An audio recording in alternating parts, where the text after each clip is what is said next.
steely-eyed mechanics. Sticky-fingered. I met this guy. He's explaining the plane to me. These are the best two looking ones that we have. Bring them out for this. That's because only two you got. What am I looking at? What is this right here? Okay. I didn't mean you, my man. You talking about this? Yeah, tell me what that is. This is an oxygen tank for the ball turret. Okay. So that's for our guy that's in the turret is down there. Yeah, and there, in the combat, there's oxygen tanks all over this airplane because it was not pressurized, so you Right. had to wear an oxygen mask. Sure. You had about 30 seconds of useful consciousness if your mask froze up or you got lost or you got injured and it fell off or whatever. That's not much time. No, your buddy's gotta take care of you. All right. Well, let's walk forward a little All bit. right, these are the ammo boxes, and each of these guns has one belt of ammunition. And can you tell me how long that belt is? Well, that is. Have you ever heard the term "give them the whole 9 yards"? That's the thing right there, huh? That's it. 9 yards. 9 yards, 27 feet. It's 1,000 rounds. Each belt is 1,000 rounds, and if you were to hold this trigger down continually, that's 1 minute and 10 seconds. Okay. So this is his oxygen. There's some more walk-around bottles that they would, if they had to walk around and help somebody, they could put the bottles on. And keep in mind, it's 30 and 40 below zero. Sure. This is what we call the radio room for obvious reasons. This is where the radio operator, one of the 10-man crew, would be sitting here, and he's the one that transmitted to headquarters and what have you, any information that might need to be. He also had a single 50 caliber machine gun that he could pull out of this rack and take this cover out and use that to veer Okay. that direction. So he had the option. So this was his place. A radio And man. These couple of seats here were for any of the crew that wanted to sit down for takeoff and landing, that kind of stuff. Gotcha. Now we're coming into this is like a big condo. We're coming into the bomb bay. 20-year-olds were a lot skinnier back then. The bomb bay, the bombs were on both sides. The bomb bay doors opened up, of course, electrically. And this was a catwalk to get you through there. All right. So I'm on the catwalk right now. The bombs would be unarmed until after takeoff, and then after takeoff, the flight engineer and the bombardier would go back and disarm arm the bombs so that when they were dropped, they would arm themselves as they descended. This is the cockpit area. In the war, this right here was a huge turret. There's two turrets up here. This is called the top turret.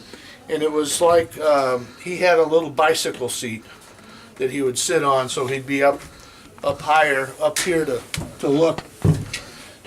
But it takes up a lot of space, and for our operation, it's not very conducive to being able to work here. So we have a couple extra seats up here, one for our own flight engineer, crew chief.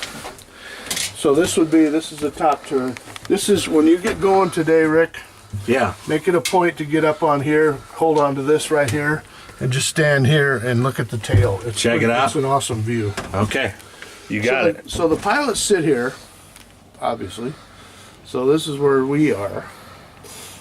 And This is the control center. this is it, yeah.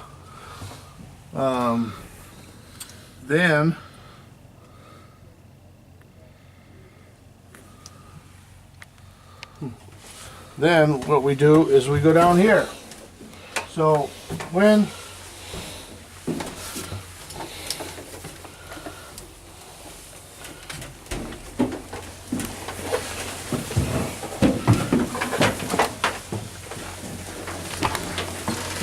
so that door right there is how the officers got in. Oh, this is where they're coming in. We call that the 12 o'clock high door. If you ever watched the movie 12 o'clock high, Sure have. Gregory Peck would throw his stuff in there and then magically levitate up into that thing. And I will not be demonstrating that today. So this is the navigator's seat.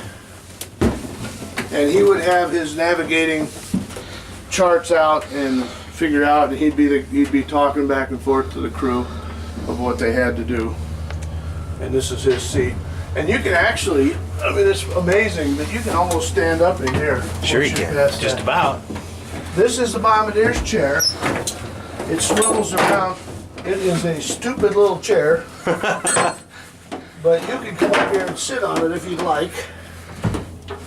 I think part of the problem is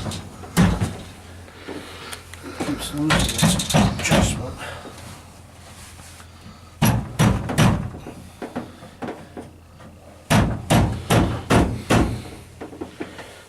Let's see what that does for you. Are you banging on it like you know what you're doing? Yeah. It's got an adjustable seat, and people get in it and they just lean back and bends things. Okay. There you go. That's the best seat. So today, don't do what I'm doing here, but Don't sit on that. so today, when you're up there, everybody's going to get a little bit of a chance to at least get up close to here. Well, this is something. Yeah, so you can imagine sitting up there. The bombardier was responsible for those chin turrets that we talked about, and if you look behind you there, you'll see a little control wheel, and the bombardier was responsible for that. He would swing that in front of him. The navigator is responsible for these two cheek turrets, or cheek guns, and the pilots were the only ones that did not have any kind of weaponry to use. They were flying. They were busy. Yeah. So this is pretty much what it looks like in here. Ken, that's a heck of a tour. Thank you very much. You're very welcome. Again, the ammo boxes, and again, more oxygen cylinders. They pretty much put oxygen any place there was room because they needed it. Right.